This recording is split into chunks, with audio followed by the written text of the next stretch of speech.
Et si je te dis que je t'aime, tu dois me répondre que tu m'aimes. C'est tellement simple, un peu comme un plus un fond d'eau.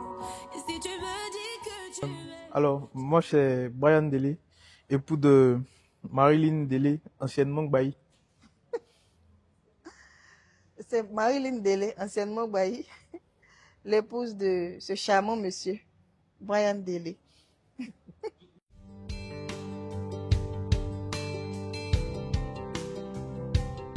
Je lui laissé la... Ok.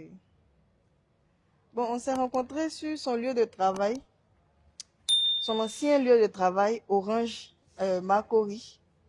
Et on s'est rencontrés aussi par le biais d'une ancienne collègue, devenue une grande sœur, qui m'a envoyé chez lui pour aller faire des abonnements fibre optique pour l'un de nos appartements. Donc c'est comme ça qu'on s'est rencontrés et puis on a gardé les numéros, on a continué à échanger. C'est très sommaire. Donc, en gros, c'est ça, c'est une amie Marie qui est dans la même église naturellement. C'est par son biais qu'on s'est rencontrés. On s'était déjà parlé, mais on s'était jamais vu. On s'est vu pour la première fois là où elle a dit. Donc c'est comme ça que de là qu'on a commencé à échanger tout doucement. Voilà.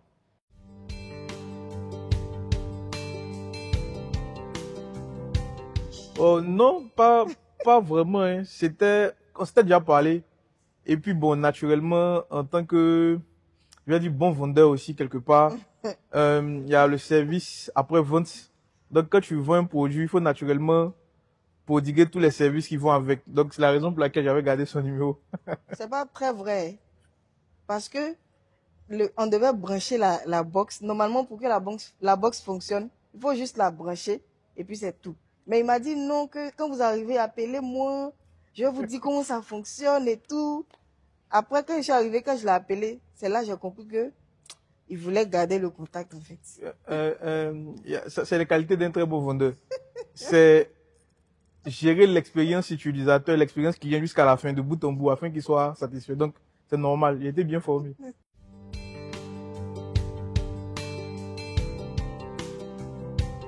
Ouais, je me suis pas déplacé, mais dans la politique de l'entreprise dans laquelle j'étais, il fallait assurer le suivi client de bout en bout. Donc, éventuellement, c'est ce que j'ai fait, quoi. Donc, je ne me suis pas déplacé. Je me suis assuré que les techniciens aient fait leur travail, éventuellement, qu'elles soient bien installées, tout et tout et tout. Et puis, bon, voilà, quoi.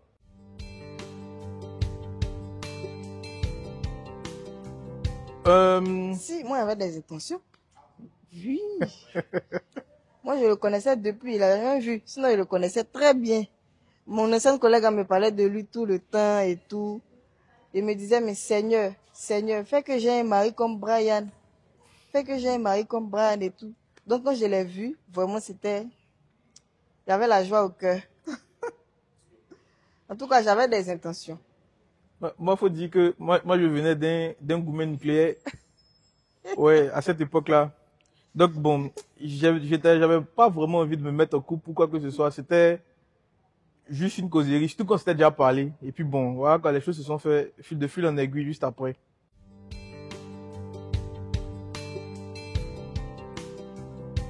Bon, la collègue m'expliquait comment est-ce qu'il était romantique, Ah bon? comment est-ce qu'il offrait des fleurs à son ancienne fiancée, comment est-ce qu'il était doux. Vraiment, j'étais sortie aussi d'un gourmet aussi nucléaire. Donc, je me suis dit, mais il faut que j'ai un homme comme ça qui va m'offrir des fleurs, qui va m'offrir du chocolat. Eh, Seigneur, entends ma prière. Par parenthèse, elle n'aime pas le chocolat. Tous les soirs, je priais pour ça. Tous les soirs, j'étais avec ma petite soeur, elle peut témoigner, je priais pour ça, Seigneur. Je sais que Brian, c'est mon mari. Je sais que oui, il est là, il n'est pas à l'aise. Ramène-moi mon mari, ramène-moi mon mari. Voilà le résultat aujourd'hui. Non, je ne l'avais jamais vu même. Jamais vu. C'était une prière consciente. C'était pas moi qu'elle voulait forcément. C'était quelqu'un qui sûrement C'était avait lui. les mêmes vertus. C'était lui. Je disais Brian. C'était lui.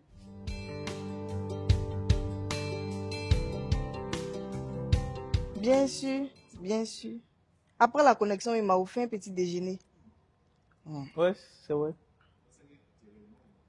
Non, je suis bien.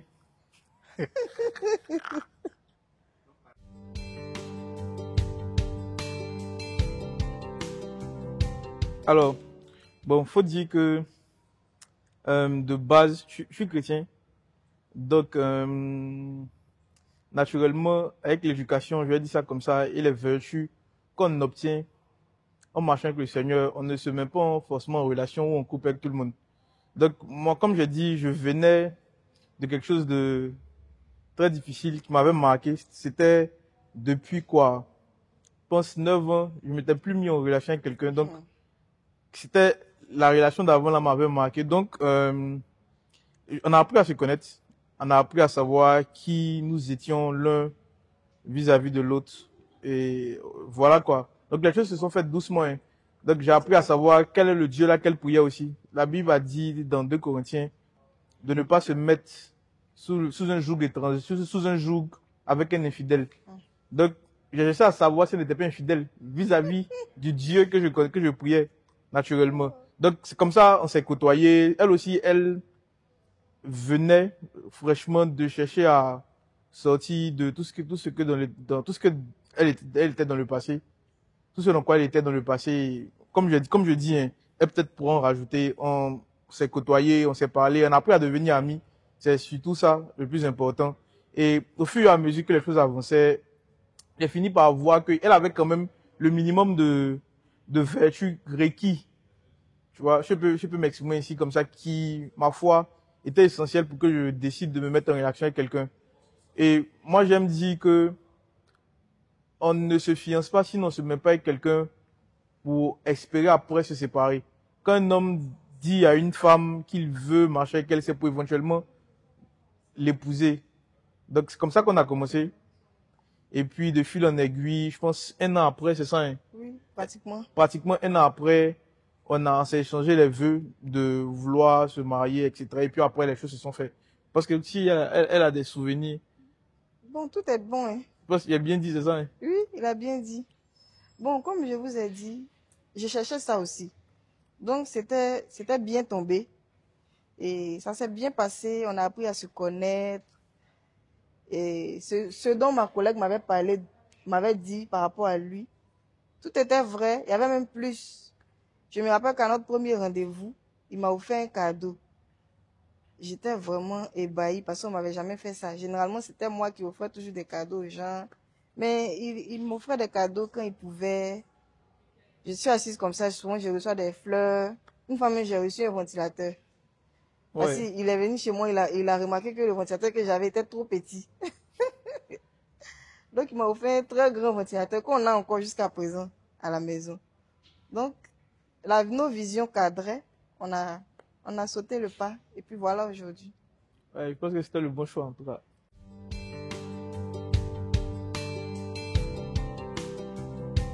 Euh, 2013 à 2013 à 2020, ouais. Ouais, sinon courant 2020, ouais. Parce On s'est que, rencontrés le 14 décembre 2020. ouais, parce que l'essentiel pour moi à l'époque, c'était de travailler. Je venais à peine de rencontrer le Seigneur à cette époque-là.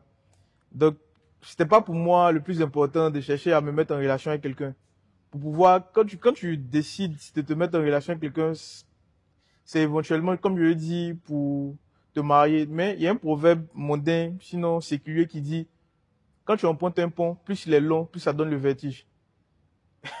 Donc, décider à cette époque-là de rentrer en relation sans avoir l'argent, sans travail, sans connaissance sur ce que c'était que le mariage, pour éviter tout ce qui était forme d'impudicité et autres. En tout cas, avec les consignes et les instructions qu'on avait au travers des Écritures aussi. Donc, en tout cas, je me suis pas mis dedans. Ça m'a gardé de beaucoup de choses. Jusqu'à 2019-2020 où j'ai tenté quelque chose et puis bon, on m'a limé à bois. Ceux qui vont voir cette vidéo, ils comprendront l'expression. Ils m'ont limé à bois et puis bon. Voilà, ça m'a permis aussi d'apprendre beaucoup de choses et puis voilà, voilà où nous en sommes. Donc,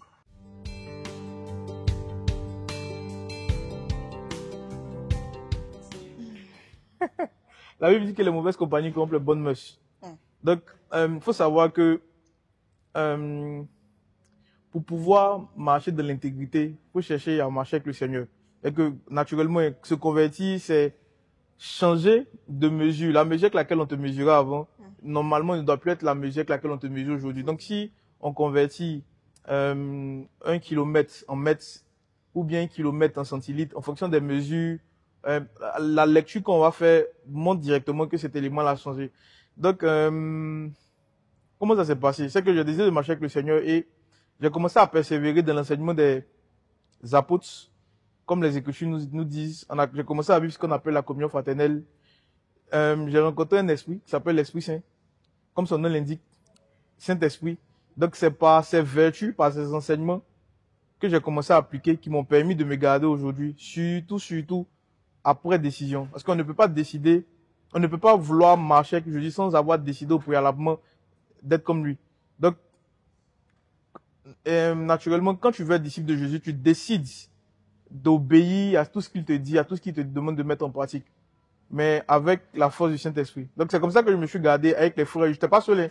Nous sommes plusieurs aujourd'hui qui nous sommes mariés dans cet état-là, en n'ayant plus commis ces choses-là jusqu'à aujourd'hui. C'est pas seulement que l'impudicité, c'est le vol, c'est le mensonge, ce genre de choses-là. Tout ce qui mine aujourd'hui la jeunesse. Voilà quoi. Je me rappelle, j'habitais à l'époque à Tréville, pas loin de Arras 1, Arras 2, Arras 3. Pour ceux qui sont encore là-bas, à l'époque, ils nous connaissent. On nous appelait les pasteurs. Oui, mais parce qu'à cette époque, on avait réellement choisi de changer et puis de marcher avec le Seigneur, quoi. Voilà.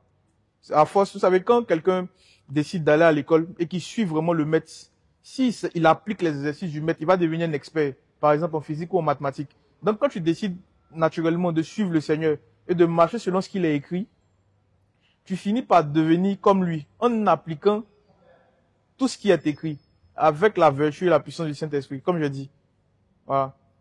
Je savais plus ou moins, je savais déjà toutes ces vertus-là, vu que mon ancienne collègue faisait partie de son assemblée.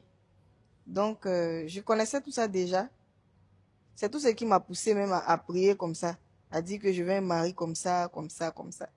Donc, je savais déjà tout.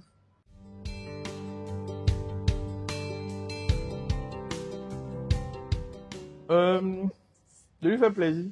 En tout cas, ça m'a fait plaisir. Ouais, je suis gentil.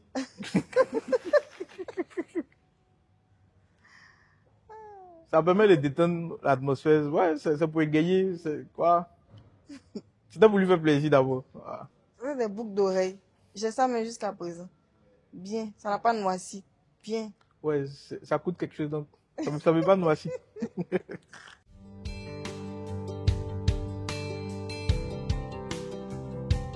Ouais, il y a eu, bien sûr, on a fait les choses bien, très bien même. Je pensais même que... C'est pas parce que tu es pasteur que... Non. Oui. Moi, je pensais qu'il n'allait pas avoir de demande en mariage. Il a juste dit un jour que, bon, on va se marier et tout. Donc, on a commencé à faire les démarches et on a informé les parents. Parce qu'on a fait le mariage, on a fait la dot 1 semaine avant le mariage civil. Donc, on a commencé à se préparer et un soir, c'était le 9 octobre 2021. C'est rappelé. Oui, bien sûr. Le 9 octobre 2021, j'étais allée au domaine Bini avec mes amis et tout. Et le soir en rentrant, j'ai dit, bon, qu'elle me dévance pour que je puisse aller payer mon loyer chez le propriétaire. En montant, je n'entendais pas de bruit. Donc, je me suis dit, mais elles sont réellement montées. Donc, j'ouvre la porte, la surprise. Il y avait des ballons partout dans ma maison. Il y avait des fleurs, il y avait des pétales, il y avait beaucoup de choses. J'étais tellement surprise. Je ne m'attendais vraiment pas à ça. Mais malheureusement, il n'a pas pu être là à cause d'une dernière réunion. Mais on a fait un appel vidéo. Et il m'a donné la bague en vidéo. Mais c'était bien.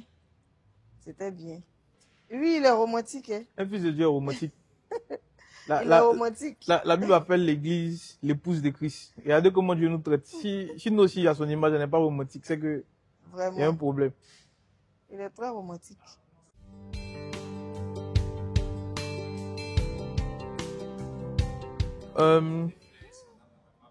Oui. j'avais peur. J'étais stressée. Parce que mon papa, non seulement il n'aime pas quand les hommes gardent la barbe. Ouais, tu dois expliquer. Donc, comment est-ce que je vais dire à mon papa? Je ne vais pas le prendre comme ça, aller là-bas.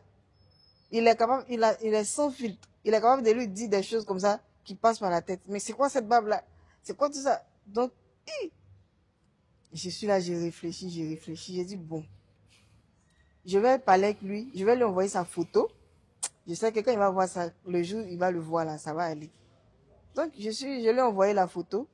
Je lui ai dit d'abord que papa, j'ai rencontré quelqu'un qui veut venir te voir. Il me dit de rectifier ma phrase, que c'est quelqu'un qui m'a rencontré. C'est pas moi qui ai rencontré quelqu'un. Donc, après, il a demandé, il était quelle ethnie. Je lui ai dit, il dit, mais c'est trop tout ça. Ah, bon, d'accord, venez, je vais voir. Donc, je lui ai dit, mais papa, il t'envoie sa photo, tu vas voir comment il est. J'ai envoyé la photo. Ouh. Il dit, mais c'est un djihadiste. C'est quoi toutes ces babes là? C'est quoi tout ça? J'étais tellement stressée le jour J. J'ai dû appeler une de mes cousines avec qui on a grandi pour qu'elle puisse venir. Elle va essayer de me calmer et tout. Donc on est arrivé, on est parti. Bizarrement, ou bien heureusement, par la grâce de Dieu, ça s'est tellement bien passé. Mon papa, quand tu ne lui dis rien de bon là, il va s'asseoir toi comme ça. Il va juste faire la causerie normale et puis c'est tout. Mais il a bavardé, il a raconté les histoires de l'Antiquité, de l'époque contemporaine. Il a commencé à raconter des choses au monsieur. Jusqu'à ce qu'on lui dise, papa, bon, il fait nuit, on va rentrer. Il dit déjà, il nous a même déposé, il nous a avancé sa voiture quelque part là-bas pour qu'on puisse avoir facilement un taxi pour rentrer à la maison et tout. Et j'ai dit oui. Le monsieur là, il est vraiment bien. Si mon papa n'a pas parlé, il a accepté facilement comme ça. C'est que vraiment... Toi, tu es un beau fils. Dieu a sa main dedans, comme on dit. Moi, je me rappelle, pour moi, ça n'a pas été compliqué. Surtout quand on a agi avec beaucoup de sagesse, dans le sens où l'ancienne relation dans laquelle j'étais n'a pas duré. Donc, mes parents connaissaient la personne, puisqu'elle venait à la maison souvent de temps en temps. Donc, pour la parenthèse, il faut dire que aujourd'hui, je dis en souriant, hein, c'est juste pour l'histoire. Quand j'ai eu le Goumet, j'étais tellement, puisque c'est un peu comme quelqu'un qui, pendant longtemps, ou n'a jamais eu de rapport, vous voyez, ou bien qui n'a jamais été intimé avec quelqu'un. Il est arrivé un moment de sa vie qui rentre dans quelque chose. Et puis, comme les filles, quand elles ont leur Goumet, elles pleurent, sont dépressives, d'autres veulent se suicider. Donc, à cette époque-là aussi, cette trahison, hein, je vais dire ça comme ça, ou cette séparation-là, moi, ça m'avait créé beaucoup de stress. Et c'est quelque chose que ma mère, à l'époque, je vivais encore chez mes parents, avait remarqué. Donc, à cette période-là, j'ai commencé à beaucoup transpirer les pieds. Bon, j'étais devenu beaucoup calme et j'ai même eu la colopathie. Hein. C'est après que j'ai fait des recherches. On m'a dit que c'est le stress qui crée ça. Donc, le stress là venait de l'histoire qu'on était en train de gérer. Je me rappelle, fait salutations à mes deux gars de Tréjul, Wilfried et puis Paul Benoît. On était ensemble. On avait créé un collectif qu'on appelait le CCB, le collectif des cœurs brisés. Parce que nous trois, à la même époque, chacun a vécu un peu quelque chose. Aujourd'hui, chacun de nous, on est marié. Le dernier s'est marié récemment. Mais chaque soir, on se consolait, on se parlait, on se raccompagnait jusqu'à X heures. Vous voyez. Mais, donc, ma mère connaissait l'ancienne. Donc, pour lui faire accepter, surtout les moments, elles sont un peu protectrices. Surtout par rapport à leur garçon. Moi, je suis le premier de la famille. Donc, me remettre dans quelque chose, surtout avec quelqu'un que je ne connaissais pas, surtout ex que je venais de vivre, c'était un peu compliqué pour elle. Donc, ce que je faisais, c'est quoi? Je l'invitais, elle, à la maison. De temps en temps, elle venait, elle saluait, le temps de lui faire connaître la famille, les parents, la maman, le temps de qu'elle s'acclimate aussi aux gens de la maison. C'est comme ça qu'ils se sont connus. Et puis bon, après, moi de mon côté, ça n'a pas été compliqué. C'est le vieux arrivé un moment, quand on devait se marier, qui a posé quelques restrictions, mais bon, par la grâce du Seigneur, ça a été géré. Oui. Donc c'est comme ça que ça s'est passé, les présentations avec la famille. Juste après, ils sont venus chez nous. On avait organisé un repas avec quelques membres de la famille. Après, on est allé chez eux. On a bien fait les choses, quoi. Oui. Oui. Parce que quand tu veux quelque chose, tu sais comment faire. C'est ça. Ouais. On s'est pas mis, on va dire, on va s'étudier 2 ans, 3 ans. Non. On n'est pas d'études. On savait ce qu'on voulait. Ouais. Donc c'était facile.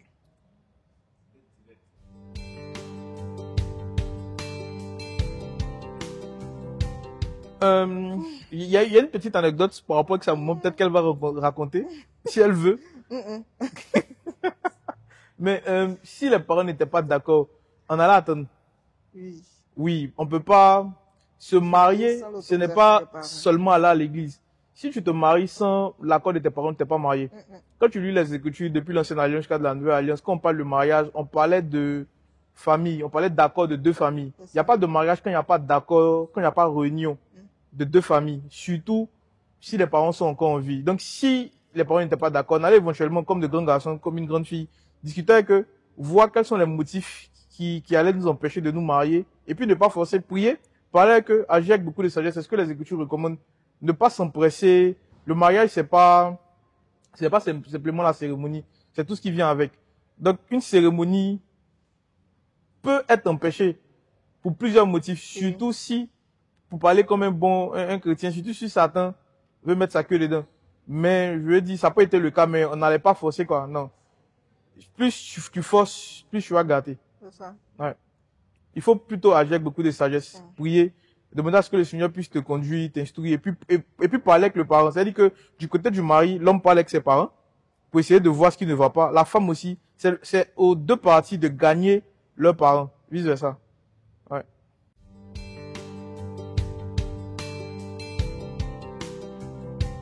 Bon, faut savoir que lui-même il disait ça, que j'étais maniaque de propreté. Ouais. Non, quand je mets le verre là, je dois venir trouver le verre là. Lui-même, quand il venait chez moi, il voyait comment c'était. Donc, c'est ça qui m'a le plus fatigué parce que lui, c'est un homme. Il va enlever la blouse, enfin, la chemise, il va déposer là. Il va déposer la chaussure ici. Il va boire l'eau, il va déposer comme ça. Il va pas remplir la bouteille. C'était fatigant au début. Il n'était pas habitué. Vu que j'ai vécu seul pendant vraiment une longue période. J'étais habituée à ranger mes choses, à sortir, revenir trouver ça. Donc, même le lit, par exemple, je ne peux pas dormir sans avoir fait le lit. Alors que lui, quand il se couche, c'est fini, il ne peut plus faire le lit. S'il ne veut pas le réveiller aussi pour lui dire, lève-toi et fais le lit. Même la douche, après avoir fini de se laver, il faut qu'on tire l'eau pour que la douche soit bien sèche. Alors que lui, non. Ça, Donc, c'est l'eau. Donc, c'était ça, c'était le plus grand problème. Parce qu'il n'arrivait pas encore à me dire, mais comment quelqu'un peut faire ça?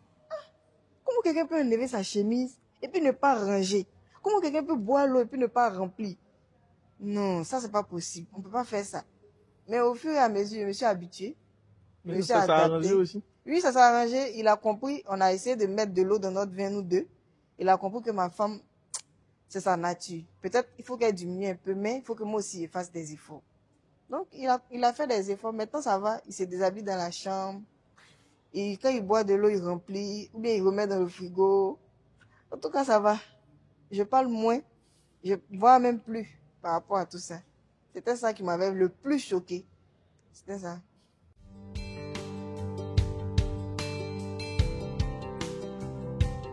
Jamais. Jamais. Il n'y aura même pas de séparation. Bon. Aimer, ce n'est pas seulement un sentiment, c'est une décision. Je me rappelle d'une image que mon père dans la foi avait pris une fois. Il dit, quand quelqu'un décide de se marier avec quelqu'un, après les paillettes du jour du mariage, après les premiers mois, la réalité. Il y a une réalité qui s'installe. Et donc, voici l'une des réalités, c'est que tu vas te lever le matin. Si vous savez, quand on se lève le matin, on n'est pas toujours tout beau. Tu vas te lever le matin, tu vas vouloir faire bisou à quelqu'un, il y a une odeur matinale qui va te... Je parle pas de mon épouse, je parle de général, ou bien il y a un visage tout défait qui va te saluer et tu vas rentrer dans la cuisine, tu vas devoir faire la nourriture pour ce type-là, ou pour cette dame-là qui est couchée. Donc, s'il n'y a pas de décision, les paillettes qui vous avaient flashé comme ça, si je peux dire ça comme ça, en début, ne vont plus subsister. Donc, aimer, c'est d'abord une décision. Donc, aimer, c'est pour les hommes faits, c'est pas pour les enfants. Voilà pourquoi on ne permet pas aux enfants, qu'importe leur âge, de se marier. Vous voyez. Donc, ce qui nous permet de tenir, c'est le Seigneur. Je vous assure, le mariage, c'est pas une institution chrétienne, c'est une institution spirituelle. Voilà pourquoi aujourd'hui, naturellement, il y a beaucoup de païens qui se marient. C'est un fait. Donc, d'abord, ça se base sur l'ensemble des vertus et des qualités des comportements aussi qu'on a acquis au travers de notre vie séculière, mais aussi pour moi que je suis chrétien, pasteur aussi, au travers de ce que j'ai appris, au travers de ma marche avec le Seigneur, vice versa. Et donc, pour pouvoir tenir, c'est la prière, c'est le Seigneur. Et c'est la communion fraternelle à laquelle on appartient. Donc, c'est-à-dire que pour pouvoir garder cette flamme-là, c'est vrai, il faut se faire des cadeaux. Il y a ce que vous connaissez sûrement, pour ceux qui vont nous regarder, les langages de l'amour. Donc, chacun a son langage de l'amour. Mais il y a les cadeaux, il y a la compréhension, il y a le pardon, mais il y a surtout Jésus, quoi. Surtout, c'est lui le centre. Vous savez, on peut avoir des incompréhensions, on peut se disputer, mais on ne va pas rester longtemps fâché. On ne va pas rester longtemps fâché. Surtout qu'aujourd'hui, en tant que chrétien, on ne pardonne pas à cause d'une personne. On pardonne à cause de Jésus. Si on veut regarder la personne qui est en face de nous pour lui pardonner, on risque de ne pas lui pardonner. Mais on pardonne à cause de Christ, parce que c'est lui qui est mort à la croix pour nos péchés premièrement. Donc si on pardonne, c'est parce que lui, il est mort à la croix, il nous a demandé de pardonner. Donc qu'importe ce que la personne a fait, surtout si c'est ton épouse ou ton époux, tu dois lui pardonner. Qu'importe le temps que ça va prendre, c'est vrai qu'on ne veut pas que ça mette 1 semaine, 2 semaines, 3 semaines. Il faut travailler à cela. Mais c'est vraiment pour répondre à ma question, peut-être que elle va renchérir, mais c'est vraiment le Seigneur, quoi. S'il n'y avait pas Dieu, je vous assure, les premières années de mariage sont très critiques. Oui. En même temps que c'est chic, en même temps c'est critique. Si vous ne laissez pas le Seigneur vous briser, vous savez, 2 orgueilleux ne peuvent pas vivre ensemble. Non, c'est pas possible. Ils vont finir par se clasher. Vous savez, il y a beaucoup de mariages aujourd'hui qui subsistent. Les gens sont ensemble sous le même toit, mais ils sont plus mariés. Non. Le mariage, c'est pas le fait d'habiter sous le même toit. C'est le fait de pouvoir communier comme au commencement. Et le Seigneur a dit de considérer le mariage, en parlant de l'homme et la femme, en considérant Christ et l'Église. Donc, si Christ est censé être la tête du corps, donc si moi je suis censé être la tête de ma femme, ça veut dire qu'il y a une communion. Il y a communication, mais il y a des personnes qui vivent ensemble, ils ne se parlent plus, ils n'ont plus d'intimité, ils partagent même pas leurs ressources. Donc, c'est pas ça le mariage. Parce qu'il nous permet de garder cette communion-là, cet amour-là. C'est vraiment l'intimité que chacun de nous avons avec le Seigneur, mais aussi les prières, les instructions qu'on reçoit de lui, quoi. C'est ça. Bon, il a tout dit. Ouais, je vous assure, c'est vraiment ça qui fait la C'est différence. vraiment ça qui fait la différence. Il a tout dit.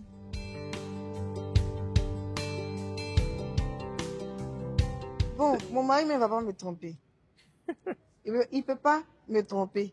Parce que il est chrétien. Il sait ce que dit la Bible au travers de l'infidélité. Par rapport à l'infidélité. Donc, il peut pas me tromper, il va pas me tromper même. Donc, on pense même pas à ça. Oui, pareil. En ce qui concerne l'infidélité, c'est vrai, on n'y pense pas. Si on veut statuer aujourd'hui sur les cas d'infidélité, selon ce que je parle à côté les Écritures, si on veut statuer sur ce que les Écritures disent, on risque de ne pas terminer notre émission. Ça sera pour ça sera puis ça sera parce que c'est la doctrine que je vais prêcher. Oui, donc on n'a pas le temps, mais faut prendre en compte que c'est difficile. Je dis pas que c'est facile. Pardonner, on n'a pas tous le même degré ou sinon le même niveau de pardon l'un vis-à-vis de l'autre. C'est-à-dire que même pour des choses les plus simples, on peut mettre 2 jours pour certains, 3 jours, d'autres 1 minute pour pardonner. Donc le pardon, c'est quelque chose qui se cultive, qui s'entretient, qui s'apprend. Donc en ce qui concerne l'infidélité, moi je vais parler pour parler des chrétiens. Naturellement, le Seigneur demande de pardonner. Donc, si vous vous rappelez l'histoire de la femme qui avait été prise dans un cas d'adultère, qu'est-ce que le Seigneur lui a fait? Le Seigneur lui-même lui a pardonné. Oui. Donc, si son mari était là, il lui demandait de lui pardonner. Maintenant, libre au monsieur ou à la dame de pardonner. Comme je dis, je ne vais pas forcément m'attarder dessus, mais il y a plusieurs niveaux de pardon, surtout quand on est marié.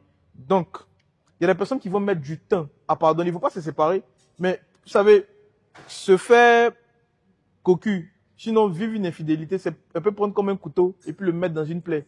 Donc, le temps que la plaie se cicatrise et tout, ce qui va déterminer combien de temps les gens vont pardonner. Si bien sûr, il faut pardonner. Si tu as la force, bien sûr. Vraiment. Et puis, c'est quoi l'adultère selon les Écritures? C'est le fait d'avoir trouvé la personne en plein débat d'adultère. L'adultère, c'est pas avoir entendu que ma femme m'a trompé. Si on veut rester scripturaire, selon ce que les Écritures nous disent, c'est le fait de trouver quelqu'un en plein adultère et de l'attraper. In the very act, comme le dit la King James. Donc c'est ça. Donc comme je dis, ça peut faire objet d'un autre interview, mais c'est quelque chose sur lequel je ne peux pas m'étaler parce que si je veux répondre de manière précise, il faut que je prenne des histoires, il faut que je prenne des passages pour expliquer. Mais éventuellement, le Seigneur peut donner la force de pardonner. Moi, pour être dans le ministère, j'ai déjà entendu beaucoup d'histoires des personnes à qui c'est arrivé, mais qui des femmes ont pardonné, des hommes aussi ont pardonné. Si eux, ils l'ont fait, pourquoi pas certains? Pourquoi pas nous? Tout dépend de ce qu'on a cultivé. C'est un peu comme quelqu'un qui a 50 francs et puis il veut acheter une âme, il pourra pas. Donc, pour pouvoir pardonner, il faut avoir aussi eu la capacité de cultiver un certain nombre de choses. Ah, quoi.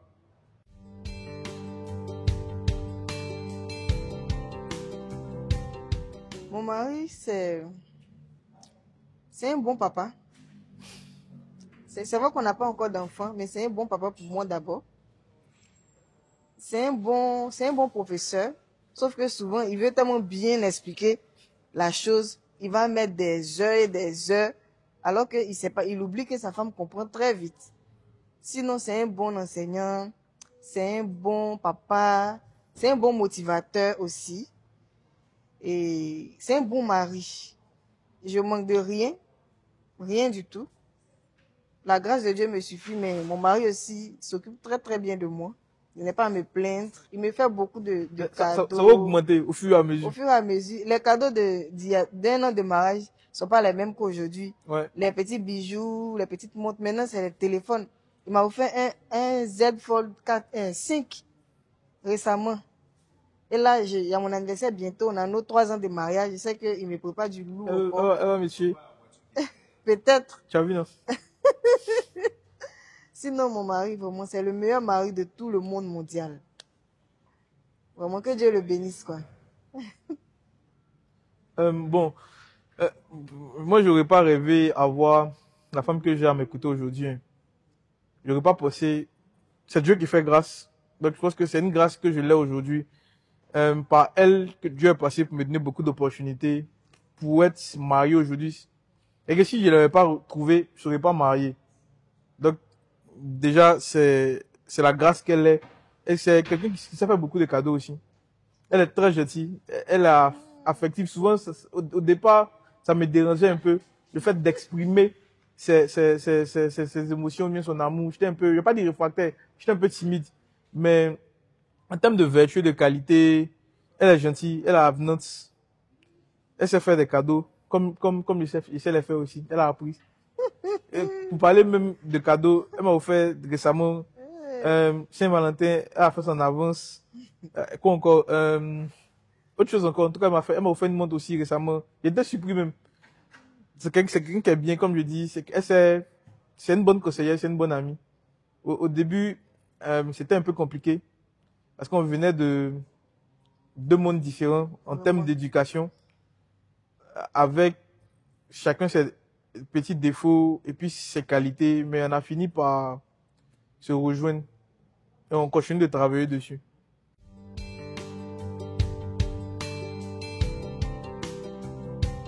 Tu veux répondre? Je te laisse répondre. Je pense que c'est une place très importante. Hein. Oui. Le sexe, normalement, il ne doit pas se pratiquer au mariage. C'est une déviation. C'est un peu comme un bébé à qui on donne de la viande. S'il essaie de manger, il va se tuer. Déjà même, il n'a pas de dents. Donc, cette chose-là, le Seigneur l'a créée, l'a gardée pour le mariage. Quand on regarde au commencement, Adam et Ève, il ne les avait pas mis ensemble pour avoir des enfants. C'est après le péché, c'est après tout le reste qu'on a commencé à parler des choses là. Premièrement, c'était pour répondre à eux leurs besoins, l'un vis-à-vis de l'autre. Donc, l'une des choses qui renforce l'intimité, c'est les relations intimes. Donc, ça ne sert pas au début jusqu'à la fin. Donc, c'est l'épicentre du mariage. C'est ce qui permet souvent d'évacuer les frustrations et autres. Oui. Voilà. Si Dieu ne voulait pas, ça n'avait pas donné de sexe, ni à l'homme, ni à la femme. Bon, je suis d'accord avec mon mari. Hein. Et la Bible est claire aussi là-dessus. Si on ne doit pas avoir de rapport sexuel, il faut que ce soit d'un commun accord. Ouais. Donc, autant de fois mon mari aura besoin de moi, je dois répondre oui. Autant de fois, vice-versa, on doit répondre. Même si on est fatigué, s'il n'a pas vu, lui-même n'a pas décelé la fatigue, on peut faire.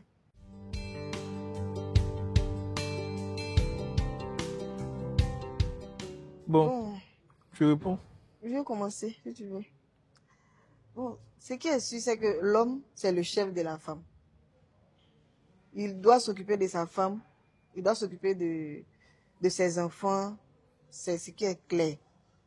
Comme la femme aussi est la chef de la maison. Donc, quand le monsieur lui donne l'argent, c'est elle qui s'occupe de la maison. C'est vrai que les hommes ils doivent s'occuper de tout, comme on dit et tout, mais on doit connaître aussi les limites de nos maris, on doit connaître aussi, nous aussi, nos forces aussi, et les faiblesses. Donc, je pense qu'une femme qui travaille, une femme qui a un bon salaire, qui est bien rémunérée et tout, peut aider son mari dans les charges de la maison. C'est tellement naturel, c'est tellement quelque chose de vraiment banal, quoi. Même maintenant, quand on se marie à la mairie, on nous dit que chacun doit contribuer à hauteur de son salaire. Donc, je ne vois pas de mal pour une femme de s'occuper, d'aider son mari dans la gestion de la maison. Donc, si le monsieur paye le courant, toi, tu peux payer l'eau. Même si tu vas payer tout l'eau. Si la facture est 20 000, tu peux payer 10 000, il va payer 10 000. Voilà quoi. Mais en tout cas, il faut aider son mari. Si tu connais ses finances, tu connais dans quoi il travaille, tu connais ses difficultés. Surtout qu'avant tout ça, ton mari doit être ton ami. Donc, vous discutez et tout. Donc, je trouve que on peut aider nos maris. Il n'y a pas de problème. La place des finances. Bon, je sais que les finances, c'est l'un des points névralgiques des couples. Vraiment, c'est très délicat. C'est très délicat, mais je pense que nous, à notre niveau, on a su trouver Le bon équilibre. le bon équilibre et puis on suit le rythme de croisière. Mhm. L'homme, normalement, doit prendre en charge sa femme. C'est lui qui est allé la prendre chez son père pour l'amener. C'est lui qui lui a fait porter son nom, donc éventuellement, c'est lui qui doit s'occuper d'elle. Mais ça n'empêche pas aussi la femme, autant que possible, de subvenir aux besoins de son mari. C'est aussi simple que ça. Donc nous, on s'est réparti les tâches, sans pour autant que ça ne pèse sur elle. Et puis voilà quoi. C'est ça. En plus de ça même, en plus de s'occuper de la maison, il faut s'occuper de sa femme. En lui donnant souvent quelque chose chaque fin du mois. Vraiment. En fonction de ce qui rentre, en fonction de ce que tu as. Oui, parce que le fait même de s'occuper de toi, de s'occuper de la maison, de s'occuper de tes enfants, c'est un travail. En plus, le travail qu'elle fait. Donc, pour tout cet ensemble-là, faut souvent lui octroyer. Pour d'autres, ils diront un salaire. Moi, je dirais ce que le Seigneur a mis dans ton cœur en fonction de ce qu'elle est, ce qu'elle représente pour toi, quoi. Faut souvent penser à ça. Ne pas simplement lui donner l'argent pour ses cheveux. Fuis. Mais faut faire ça même. Faut lui donner l'argent pour ses cheveux. L'argent pour faire ses ongles. Toutes les fois, tu la trouves belle. Comment elle entretient cette beauté-là. Donc, Vraiment. faut penser à ça. Ça fait partie des charges de la maison. Si vous ne faites pas ça, ajoutez ça aussi.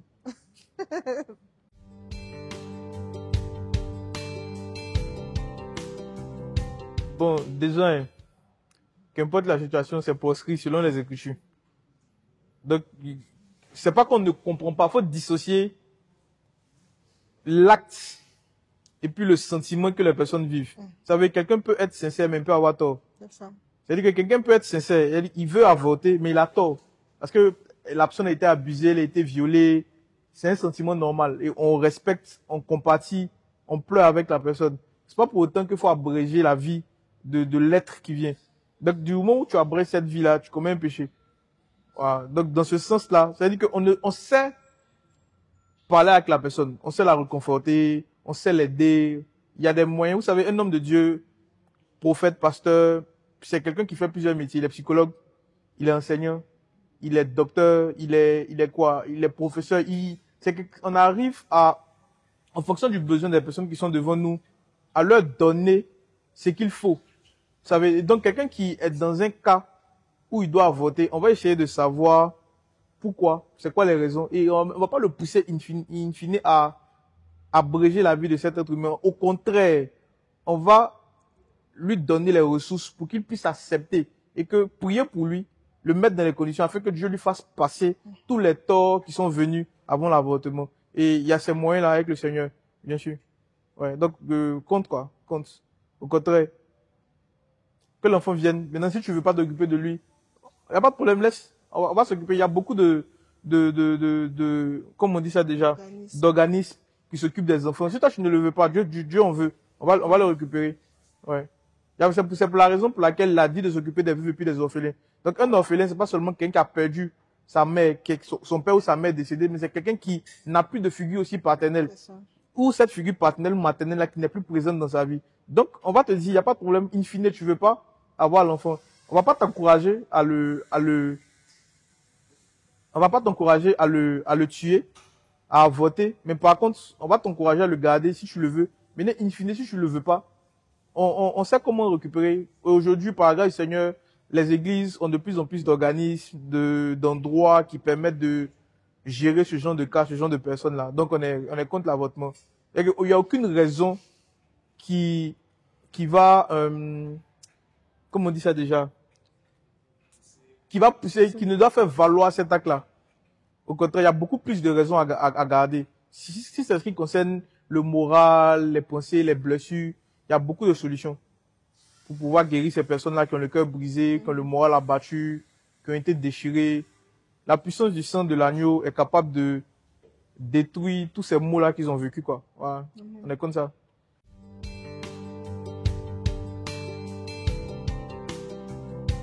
Qu'est-ce que je fais qui te rend heureuse? Comme je te dis toujours, il y a juste besoin de ton amour. Donc quand tu m'aimes déjà, quand je te vois, la manière dont tu me regardes, surtout ce matin, avant d'arriver ici, on descendait l'escalier, il me regardait, il a commencé à sourire. Donc je lui demande, pourquoi tu souris? Il dit qu'il est content de me voir. Donc, ça me rend heureuse. Voilà. C'est tout. Juste ça me va. Mais quand il donne l'argent aussi, il donne des cadeaux aussi, ça me rend très heureuse aussi. Faut toujours mettre l'argent. Il va faire gâteau sans sucre. C'est pas doux. Donc, monsieur, je vous pose la question aussi. Je vous repose la question. L'une des choses qu'elle fait qui me rend heureuse, c'est qu'elle m'écoute. Quand j'ai l'impression d'avoir une oreille attentive et compréhensive, pas forcément qui va accepter tout ce que je vais dire ou que je vais expliquer à tort ou à raison, mais qui sait écouter, comprendre ce que je dis. C'est l'une des choses, comme je dis, chacun a son langage de l'amour, mais c'est l'une des choses qui sait me rendre heureux. Ouais. Pour les cadeaux, oui, j'aime dire que les cadeaux, pour moi, c'est pas forcément le plus important. Ça rend heureux, hein, c'est bien, mais moi, c'est cette chose-là que j'accorde le plus d'importance, le fait d'écouter, parce qu'on n'a pas vraiment aujourd'hui, dans certains milieux, des personnes qui savent considérer à la valeur, sinon honorer à certaines valeurs qui nous sommes. Donc les personnes licenciées qui sont censées le faire, c'est nos épouses ou nos époux. Donc quand je sais retrouver ça chez mon épouse, ouais, c'est l'une des choses qui me donne un boost, quoi, dans mes activités quotidiennes et dans la vie active.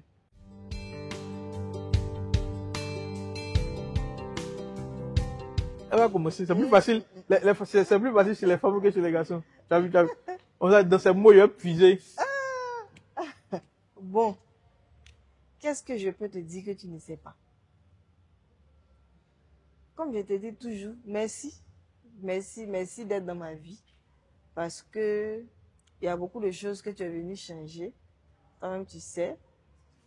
Et merci d'être présent quand j'ai besoin de toi.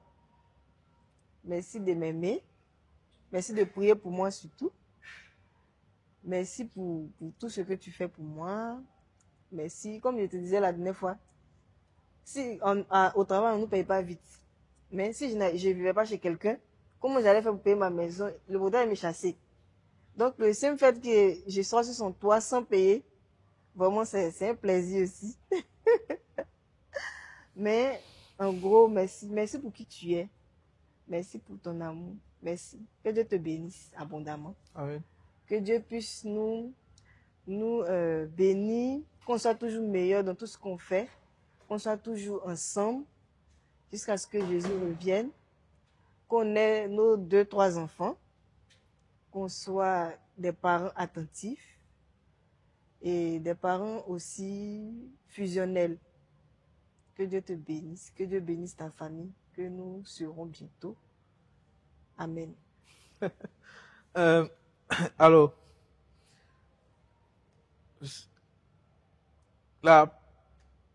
l'une des bénédictions que Dieu a données à Adam, après le souffle de vie, après sa présence, c'est de l'avoir mis dans un jardin pour cultiver. À chaque fois que Dieu donne quelque chose d'un homme, qu'importe la difficulté qu'on peut y trouver, c'est parce que derrière, il y a une forme de bénédiction. Et après avoir eu le jardin, la Bible dit que quand tu lis les Écritures, arrivé un moment, Adam, quand il s'est réveillé, il a vu celle qu'il appelait femme, pas Ève. Il a dit, voici cette fois-ci, os de mes os, chair de ma chair. Donc, je sais aussi qu'une femme, le Seigneur dit dans les Écritures que de considérer la femme ayant une nature délicate. Donc, une femme, c'est comme une plante que Dieu aussi nous demande de cultiver. Et donc, c'est une grâce aujourd'hui de t'avoir comme cette plante-là. C'est plus une plante doit s'ouvrir pour donner son odeur, pour qu'elle soit butinée par les abeilles, afin que ça puisse nourrir tout le monde. Il faut bien la garder, il faut la cultiver, il faut l'arroser. Donc, c'est une grâce, moi, aujourd'hui, de t'avoir et de pouvoir contribuer à l'épanouissement que tu as. Et tu as une fleur que le Seigneur m'a donnée dans ce jardin dans lequel il m'a mis pour cultiver, en plus des animaux, en plus d'autres choses, en plus de la terre. Il y a toi qui est cette bonne fleur-là qui m'a donné. C'est merci d'être avec moi. Je pense que juste après quelques années de mariage, je n'ai pas encore fini d'exprimer, sinon de faire sortir tout ce que j'ai en moi pour toi. En tout cas, c'est merci et que Dieu nous donne longue vie afin que je puisse continuellement te démontrer toute l'affection, tout l'amour que j'ai pour toi, c'est ça. C'est merci d'être avec moi. Merci d'être avec moi. Je sais que je suis pas facile souvent. Oui. Merci. C'est ce que je voulais te dire. Tu es cette bonne fleur-là que le Seigneur m'a donnée. Amen.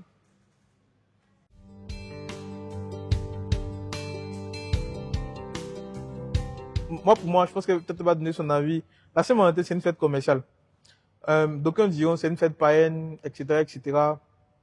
Mais la fête du travail, c'est une fête païenne aussi. Donc, si on ne devrait pas la fêter, quand c'est la fête du travail, ou bien quand c'est un jour férié, on devrait aller vaquer, ou bien aller au travail, vaquer à d'autres occupations. Donc, aujourd'hui, Saint-Valentin, c'est une fête commerciale. Celui qui veut la fêter, il la fête. Celui qui ne veut pas la fêter, il la fête. Et on n'attend pas un jour pour offrir des cadeaux à sa femme. Il y a 365 jours dans l'année. Chaque jour est une opportunité d'offrir un cadeau à son épouse. Mais tout le monde, n'ayant pas les mêmes moyens, peuvent s'apprêter un jour spécifique et puis décider d'offrir un cadeau à la femme. Et tout dépend du cœur de son époux ou son épouse. Il y a des femmes ou des hommes qui sont focus sur la Saint-Valentin. Et pour eux, n'étant pas, je vais dire ça comme ça, affermis ou instruits sur beaucoup de choses, si on ne leur donne pas de cadeaux ce jour-là, ils vont se fâcher. Donc, comme je disais, faut discuter, faut apprendre à se connaître. Et puis, pourquoi pas, fêter. Hein. Ouais, c'est une fête commerciale. Chaque jour que Dieu vous donne est une occasion pour vous de vous réjouir avec la femme qui vous a mis à côté. Hein? Que ce soit Saint-Valentin ou pas, Saint James ou pas, faites-vous des cadeaux, démontrez-vous l'amour quotidiennement. Non, je suis d'accord avec mon mari. On n'a pas un jour spécifique pour offrir des cadeaux à la personne qu'on aime et tout. Ouais. Tous les jours, on peut offrir des cadeaux. Et je suis d'accord avec lui. La Saint-Valentin, c'est une fête commerciale. C'est comme Noël, c'est une fête commerciale. Donc, nous autres commerçants, ça nous donne l'opportunité de vendre nos articles et tout. Donc, on conseille même aux gens de venir acheter des cadeaux pour leur femme ce jour spécial-là. Donc, fêtez comme vous voulez, fêtez comme vous sentez, mais c'est pas la peine de se fâcher si on vous offre pas des cadeaux à la Saint-Valentin. Ça n'a pas de valeur que cette valeur commerciale. En tout cas, pour nous, quoi. Donc, je me rappelle, l'année passée, est-ce qu'on a fêté la Saint-Valentin? Non, on ne fête, bon, c'est un jour comme tout autre, quoi. Ah, c'est tout. Donc, Rimco. Moteur. Vous voyez, on est chez vous aujourd'hui. Vous pouvez profiter avec ce beau décor-là. Vraiment, cette belle voiture-là. Cette belle émission-là. Surtout pour le 14 février, de marquer le coup dans l'histoire de la Côte d'Ivoire en offrant une voiture au couple qui est venu chez vous en ce début d'année 2025. Ça sera ajouter une pierre à leur mariage pour le solidifier, mais en même temps aussi consolider votre position sur le marché en tant que Rimco qui offre des voitures. Ça serait super, quoi. Ou bien, qu'est-ce que tu penses? J'en pense. La voiture qui est derrière, elle est très belle. Ça, il peut bien aller dedans. Pardon, Rimco. C'est comment?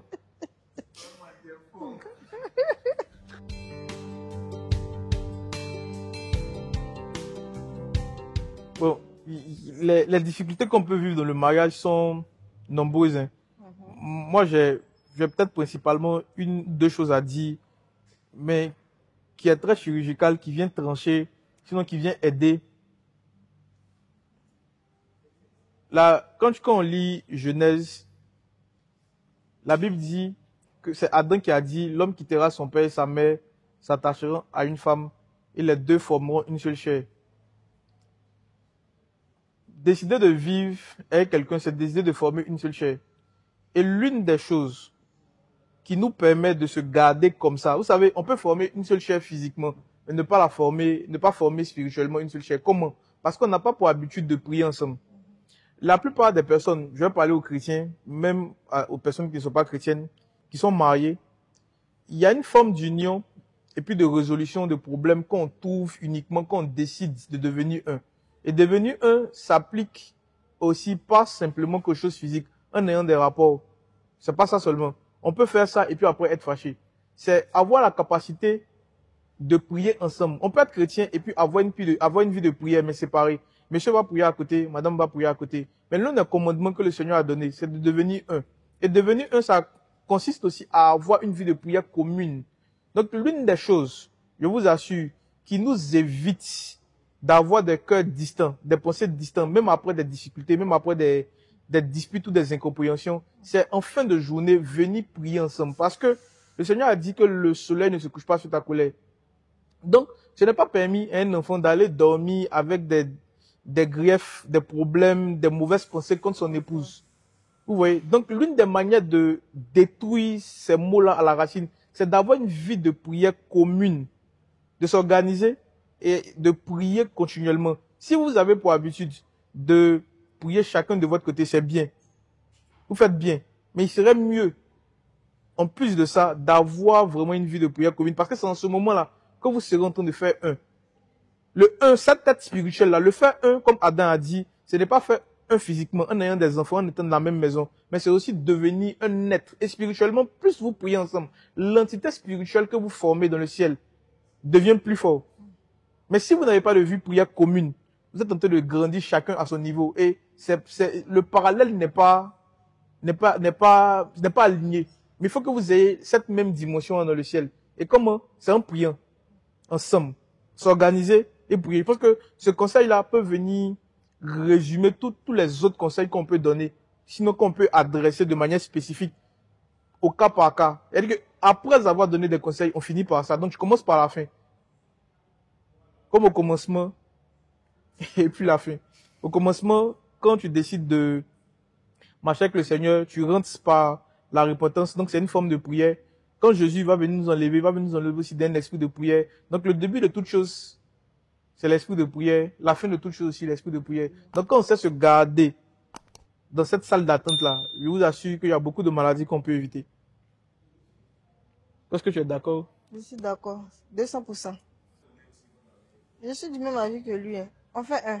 Tout ce qu'il dit, c'est ce que moi aussi.